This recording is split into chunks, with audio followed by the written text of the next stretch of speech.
আসসালামু আলাইকুম। সবাইকে শীতের সকালে শুভেচ্ছা জানাচ্ছি। দেখেন কি সুন্দর হালকা, হালকা কুয়াশা, ঠান্ডা, হালকা বাতাস, হালকা ঠান্ডা। শীতের এই সকালে ছাদে আসলে বা হাঁটতে গেলে অনেক, অনেক লাগে। আ দেখেন স্কুলের বাচ্চারা আসতেছে, এখনো পুরোপুরি আসেনি। ২-১ জন করে আসছে। আজকে মনে হয় মেয়েদের ক্লাস পার্টি হবে। ওরা ড্রেসে আসেনি। সিভিল ড্রেসে এসেছে। তো রাত্রে আমি আবার কাপড়-চোপড় ধুয়েছিলাম। আ সেই কাপড়-চোপড় কিছু বারান্দায় দিয়েছি আর কিছু ছাদে দিয়েছি। তাই চাদর ঝুলতেছে। আর আমি এখনো কবুতর, মুরগি এগুলোর সামনের পর্দাগুলো খুলিনি। কারণ ঠান্ডা তো, আর হঠাৎ করে ঠান্ডা লেগে গেলে আবার সমস্যা। তো আজকে গাছে খাবার দিব। খাবার বলতে আলু, চা পাতা, পা পেঁয়াজের খোসা আর রসুনের খোসা, ডিম খোসা এগুলো ভিজিয়ে রেখেছিলাম ৪-৫ দিন। তো ওগুলোকে আজকে ছেঁকে তারপরে হলুদের গুঁড়া দিয়ে আ প্রতিটা গাছে দিব। হলুদের গুঁড়া আসলে এটা উম আ সে কি বলে যেন ফাঙ্গিসাইড এর কাজ করে। যাতে মানে ধরেন ভিজিয়ে রাখছি যদি এটার মধ্যে কোনো ফাঙ্গাস জন্মায়, এর জন্য হলুদের গুঁড়া দিলাম। আর এই পানিটার মধ্যে আরো ডাবল পানি দিব। একবারে ডাইরেক্ট দেওয়া যাবে না। কারণ এটার মধ্যে ডাবল পানি দিলে এটার আসলে পরিমাণটা ঠিক হবে। গাছ, মানুষ, পশু-পাখি যাই বলুন না কেন সবকিছুরই যত্ন নিতে হয়। এগুলো পালতে গেলে বা এগুলো মানে বড় করতে গেলে। কিন্তু সকালবেলা, বিকালবেলা ২ টা সময় আমাকে সময় দিতে হয়। একটু মানে খেয়াল রাখতে হয়, কীটনাশক দিতে হয়, তারপরে সার দিতে হয়। আ তারপরেও কিন্তু আসলে সেরকম ফলন পাই না। মানে যতটুকু যত্ন করি, তারপরেও ভালো লাগে। যাই পাই না কেন মানে গাছের কাছে আসলে একটা মানে অক্সিজেন, সুন্দর একটা অক্সিজেন পাই, সবুজ দেখতে পাই, এটাই অনেক লাগে। এই পেয়ারা গাছটা না আমি কিছুদিন আগে দেখিয়েছিলাম যে কেটেছি। তারপর ছোট, ছোট শাখা হয়েছে। এখন শাখাগুলো একটু বড় হয়েছে। কিন্তু মাশাআল্লাহ দিলে আল্লাহর রহমতে প্রতিটা মানে শাখায় না ফুল এসেছে। আ বেশ অনেক ফুল না, কলি এসেছে। এখনো ফুল ফুটেনি। একটা শুধু ফুল ফুটেছে এই যে সাদা। আম আ একটা ফুল ফুটেছে মাশাআল্লাহ দিলে।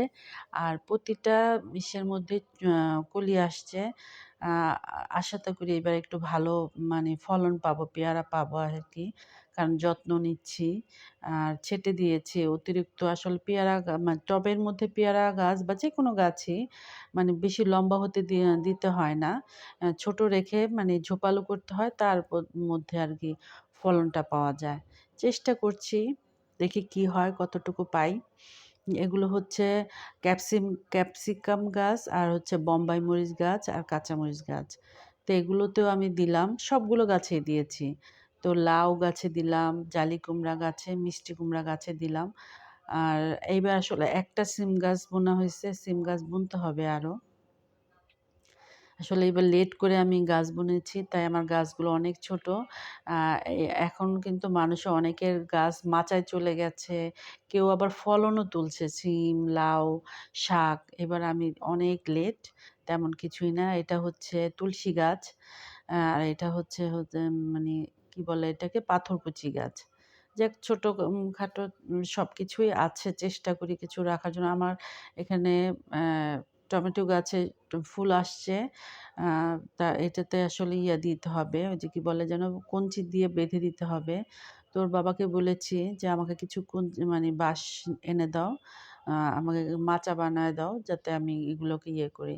আর আমার এই আলু গাছটার জন্যই আমি বিশেষ করে এই খাদ্যটা তৈরি করেছি। আলু গাছের পাতাগুলো সম্পূর্ণ হলুদ হয়ে গেছে। আর কচু গাছের পাতাগুলো হলুদ হয়ে গেছে। কেন যে এরকম হচ্ছে বুঝতে পারতেছি না। এত যত্ন করি তারপরেও।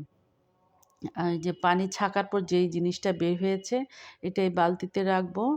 আর এটাতে সবজি খোসা-টোসা এগুলোও রাখি পচাই। আর এই পাশে যেটা আছে, ওটা হচ্ছে মুরগির বিষ্ঠাগুলো আমি এখানে রেখে পচিয়ে সার বানাচ্ছি। তো দুপুরে রান্না করতে চলে আসলাম। সকালে আর নাস্তার করেছি ওগুলো কোনো কোনো কিছু করিনি। কারণ ছাদে অনেকটা সময় ব্যয় করেছি। তো তাড়াহুড়া লেগে গেছে। তো এখন আমি আজকে ডাল আর হচ্ছে মাছ ভুনা করব। মাছ হচ্ছে সামুদ্রিক মাছ। সরি, সামুদ্রিক পোয়া মাছ। এটা এর আগেও রান্না করেছিলাম একদিন বেগুন দিয়ে। আজকে আলু কুচি দিয়ে সুন্দর করে ভুনা করব টমেটো দিয়ে। আর এটা আমার মেয়ে ওরা ভোলায় গিয়েছিল ওই শ্বশুরবাড়ি বেড়াতে। তো এখান থেকে নিয়ে এসেছিল। ও আবার খায় না। তো আমার জন্য এনেছে, ওর শাশুড়ির জন্য এনেছে। তো আমাকে দিয়েছে ওগুলা। আমি এই ২ দিন মানে এর আগে একদিন খেয়েছি আর আজকে রান্না করছি। ভালোই লাগে বড়, বড় মাছ মাশাআল্লাহ দিলে। এর আগেও একবার এনে দিয়েছিল, ওইটাও ভালো লেগেছে। তো আজকে আলু কুচি দিয়ে সুন্দর করে একটু ভুনা, ভুনা করব। পেঁয়াজের যেই দাম, তো এর জন্য ভাবলাম যে আলু দিয়েই করি। তো টমেটো কেটে নিচ্ছি আ ছোট, ছোট করে। টমেটো, একটু জলপাই, কাঁচামরিচ এগুলো কেটে নেব। আর এই যে চপারটা দেখছেন, এটা হচ্ছে আমার ঘরে কাঠ ছিল। সেই কাঠটা ওর বাবাকে দিয়ে কাটিয়ে আনানো হয়েছে। মানে এই কাঠটা মোটা ছিল। ৩ টা টুকরা হইছে। ৩ টা ফালি হইছে। আমি ২ টা চপারের জন্য রাখছি। আরেকটা ফালি ওইটা মানে ওই একটু ফাটা ছিল তো ২ ভাগ হয়ে গেছে। তো এখানে আলু কষানো হয়ে গেছে। আমি আবার মাছটা দিয়ে একটু কষিয়ে তারপর পানি দিব। আসলে এই পোয়া মাছ নরম মাছ, বেশি নাড়াচাড়া করা যায় না। আ টুকরা, টুকরা হয়ে যায়, ভাঙে যায় আরকি। আর এখানে জলপাইগুলোও কাটছি। তো এটা চপিং বোর্ডটা বেশ ভালো।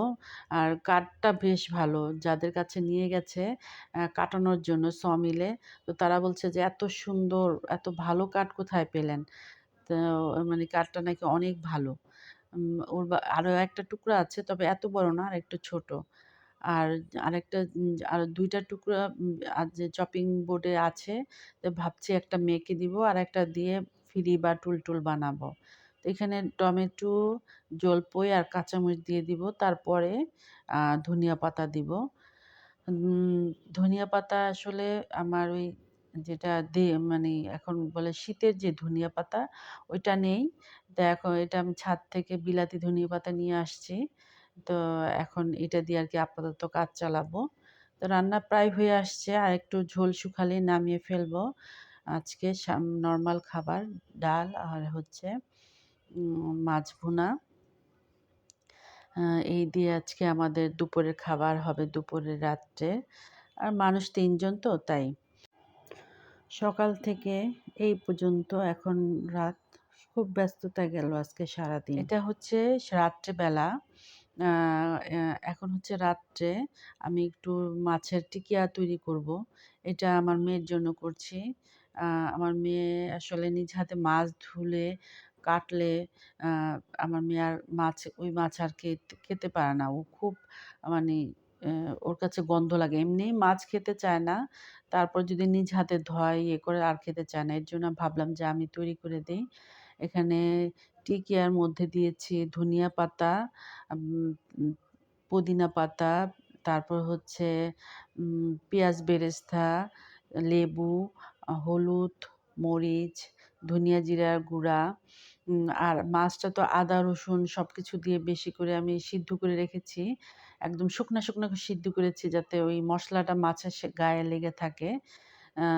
আর ভালো করে কাঁটাটা আমি বেছে নিয়েছি যাতে কাঁটার মুখে না লাগে। তো আরেকটু ঝাল বেশি দিব না। কারণ একদম কমও হবে না, মিডিয়াম হবে। কারণ আমার নাতনি যদি একটু খায়, এর জন্য ঝালটা হালকা দিব।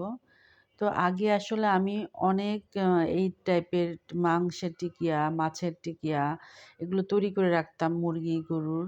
আ যাতে ওই যে বাচ্চাদের স্কুলে-টিস্কুলে নিয়ে গেলে আ মাঝে, মাঝে দেখা যেত ব্যস্ত হয়ে যেতাম। বা পরীক্ষা থাকতো। একটা ডিম দিয়ে দিলাম এর মধ্যে। উম এটা ভালো করে মাখিয়ে তারপর হচ্ছে ব্রেড ক্রাম্ব দিয়ে দিব। ব্রেড ক্রাম্বটা আমি ঘরেই তৈরি করে রেখেছি পাউরুটি দিয়ে। রেখে নরমাল ফ্রিজে রেখে দিয়েছি। বেশ অনেকদিন থাকে, ভালোই থাকে এই ব্রেড ক্রাম্বটা। একটু টেলে ঠান্ডা করে নিলে রাখলে অনেকদিন থাকে। তো আমার বাচ্চাদের যখন পরীক্ষা থাকতো, আ দেখা যেত যে এগুলো আমার অনেক কাজে লাগতো। গরম মসলা গুঁড়াটাও দিয়ে দিলাম। ওদের যখন পরীক্ষা থাকতো দেখা যেত যে আম এই এই একটু ডাল, একটু সবজি করলে সাথে টিকিয়া ভাজা দিয়ে দিলে আ চলে যেত আরকি। কারণ এই ২ ছেলেমেয়েরই পরীক্ষা থাকতো। ওদের ২ জনের সময় আমি দিয়ে বসে থেকে পরীক্ষা শেষ হলে নিয়ে আসতাম। এর জন্য দেখা যেত আমি আসলে এক্সট্রা রান্না করা, এক্সট্রা করা আমার মানে কষ্ট হয়ে যেত। তো দেখা যেত যে একদিন একটু গরুর মাংস বা মুরগির মাংস রাত্রে রান্না করে রাখতাম। পরের দিন এটা দিয়ে চালাতাম বা ফজরের সময় নামাজ পড়ে উঠে তারপরে রান্না করতাম। মানে একেক সময় একেকটা করতাম আরকি। আ যাই হোক মাখানো হয়ে গেছে। আমি টিকিয়াগুলো সুন্দর করে গোল, গোল করে চ্যাপ্টা, চ্যাপ্টা করে টিকিয়াগুলো বানিয়ে নিব। এভাবে যখন সবগুলো হবে এগুলো আমি ফ্রিজে রেখে দিব। ডিপ ফ্রিজে একটু শক্ত হলে তারপরে এগুলো আমি পলিথিনে করে ডাবল পলিথিন করে ভালো করে মুখ-টাপ গিঁঠু দিয়ে ডিপ ফ্রিজে রেখে দিব। এটা বেশ অনেকদিন খাওয়া যায়। তো আজকে আমার ভিডিওটা যদি আপনাদের কাছে ভালো লাগে আ তাহলে অবশ্যই আমাকে কমেন্ট করে জানাবেন। আপনারা যদি আ আমাকে পছন্দ করেন বা আমার যদি কোনো ভুল ত্রুটি হয়ে থাকে তাহলে তাও আমাকে জানাবেন। যাতে আমি সেগুলো ঠিক করে নিতে পারি বা আমি কি টাইপের ভিডিও দিলে আপনার কাছে ভালো লাগবে সেটা জানালেও আমি খুশি হব। আ এগুলো আমি এখন নিয়ে